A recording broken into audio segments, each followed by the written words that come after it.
Hey everyone, good evening. It's Katrina, and this is my day 19 of 30 days of meditation.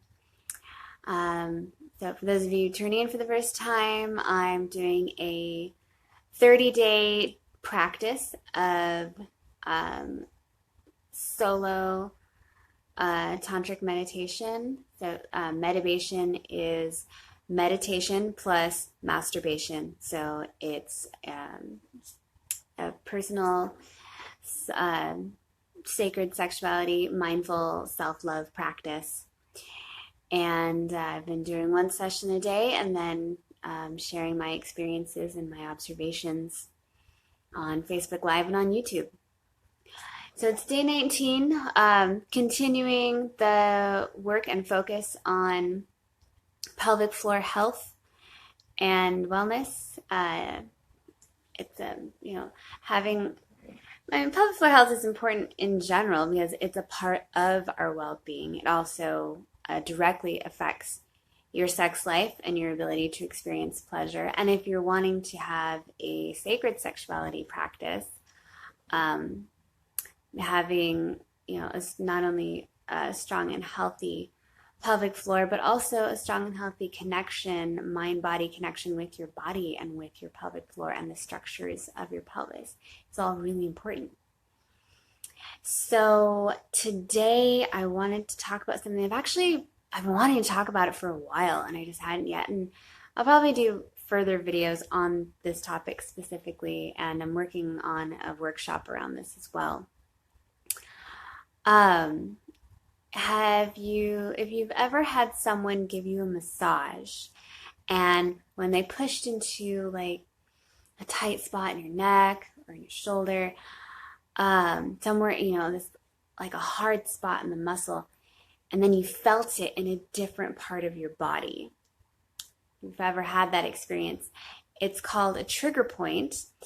And while we usually think of those tight, knots in our shoulders or in our aching glutes, and we think of them being in those places, they can also occur within the pelvis.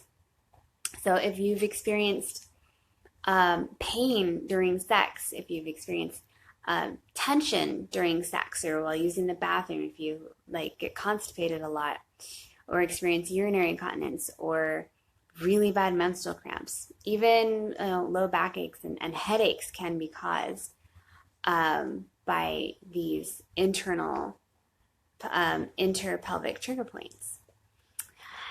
And so you can, of course, go to a physical therapist to work on this. There are physical therapists who are specially trained in this.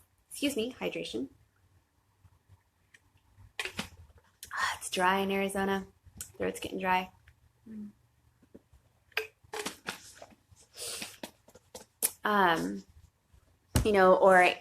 So you can find a physical therapist or a psychological body worker to work on these. You can also do your own work, and this self massage can actually become a part of your self-care practice and your mindful sexuality practice. And so that's what I decided to work on tonight for my session. Trigger points can also be stress and emotion related. So recently, I received some physical and energetic yoni healing work from the awesome Monique Darling. Thanks, Monique. And we found some seriously locked down frozen spots just around the opening and just on the inside, the introitus of my vagina. And we worked on them to a degree, but they didn't fully let go. And so I decided to work on releasing and healing those spots with Medibation and using my S wand. So this is a really fantastic self-massage tool. You could actually use it, in other parts of your body. any of you who have used a Theracane before, that's that massage tool that's kind of curved like almost like a candy cane, and it has little nodules and bumps on it, and it's for doing trigger point therapy on your body, doing self-massage. Similar idea with the S wand, or sometimes it's called a crystal wand, or a Pelvi wand.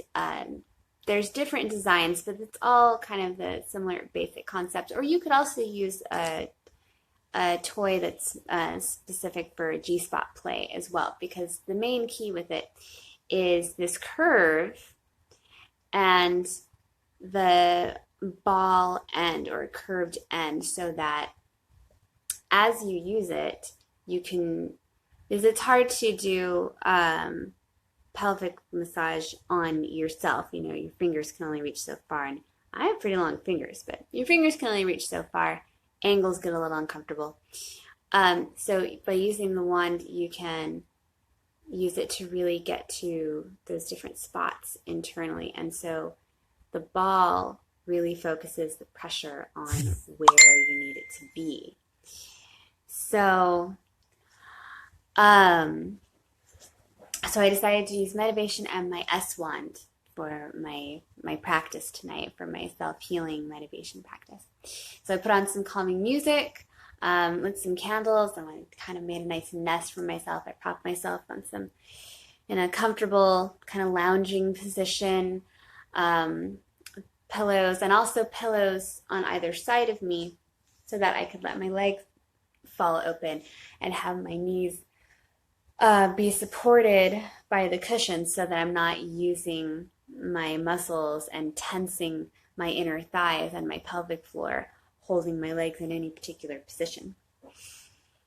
So I began with the pelvic floor breathing, which I've talked about in earlier videos. I think that started, I think it was day 16. If you want to go back and check out pelvic floor breathing. So I started with pelvic floor breathing, holding my vulva and my heart.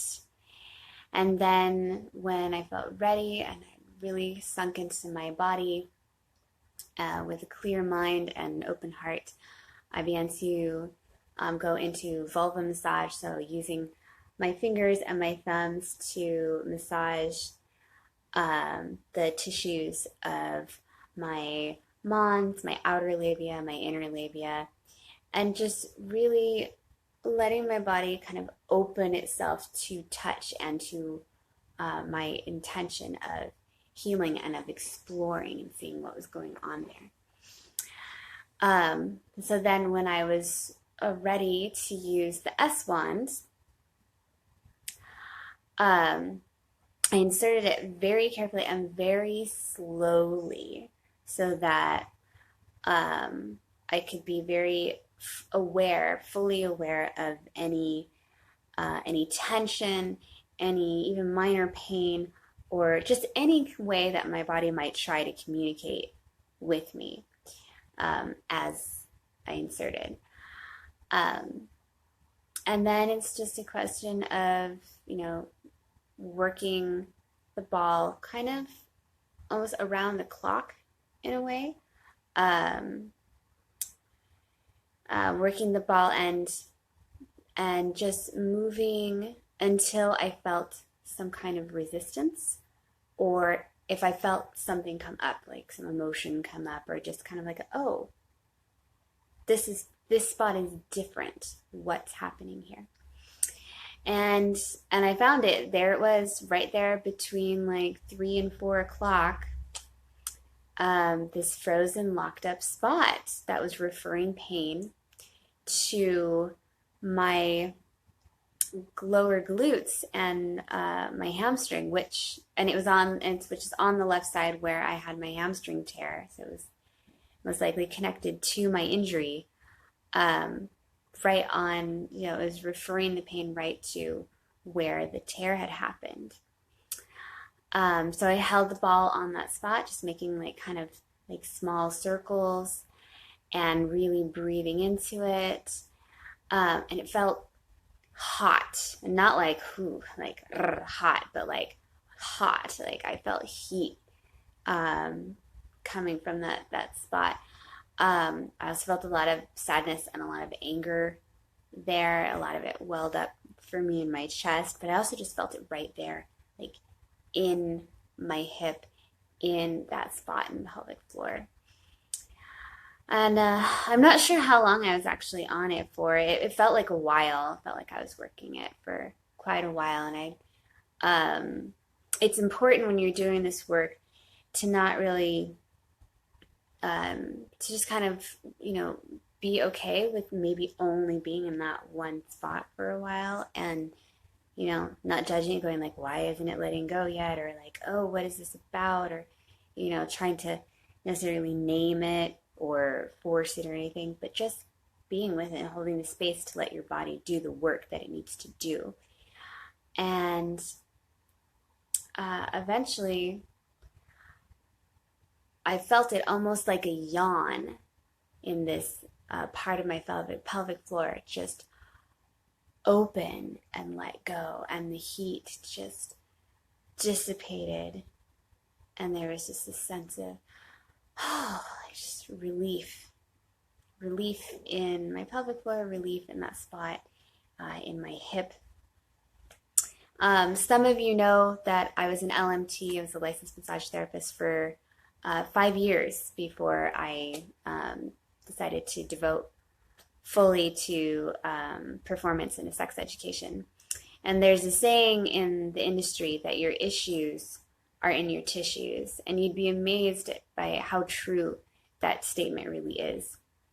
So after getting the spot to released, I finished the circuit. I didn't find any spots there. Everything else felt really like comfortable and nice.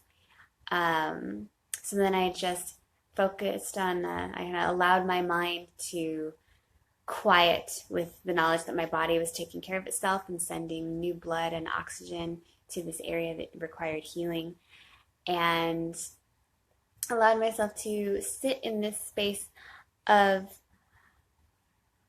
kind of orgasm, but not, because it was definitely not, it wasn't terribly, it was sexual, but not erotic. And it was a release and a relief, but it was not a climax. And so would I call it orgasmic healing? Yes, I personally would. And I think it's important to expand our idea of what orgasm really is, to take it from, I used the word before and I'll use it now, to take it from this idea of like a porngasm, where it's this big, explosive, squirting, intense vaginal contractions and like hair throwing, screaming, clawing at each other kind of a thing, and really recognizing it for what it is, as an energetic release. That can be like that, and can be this big, massive, intense, cathartic thing, but can and also be gentle and soft. And maybe I'll do a separate video specifically on the soft orgasm, because I feel like it's important. It doesn't get enough acknowledgement. So yeah, that was my session tonight. Sometimes medibation is hot and sexy and orgasmic or porngasmic. Sometimes it's emotional and vulnerable and even a little scary by what might come up for you. And sometimes it's healing. And it's important to let your session be, what it's going to be, rather than judging it or forcing it. There are no shoulds in this realm. There is only what is. So that was my session tonight. If you have questions about yoni healing or pelvic healing, or doing, or if you think that it's something that the inter-pelvic trigger points are something that you might be dealing with, feel free to shoot me a message on Facebook, or send me an email, info@goodloveproject.com. I'm totally happy to field your questions and either work with you directly or refer you to someone if it's something that's outside of my scope of practice.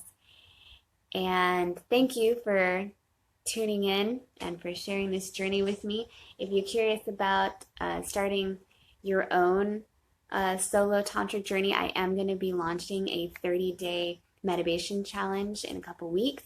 So keep your eyes open for that, or you can sign up for my How to Make Love Like a Yogini email list, and you'll get all the info sent right to your inbox. And until next time, keep on good loving. Bye.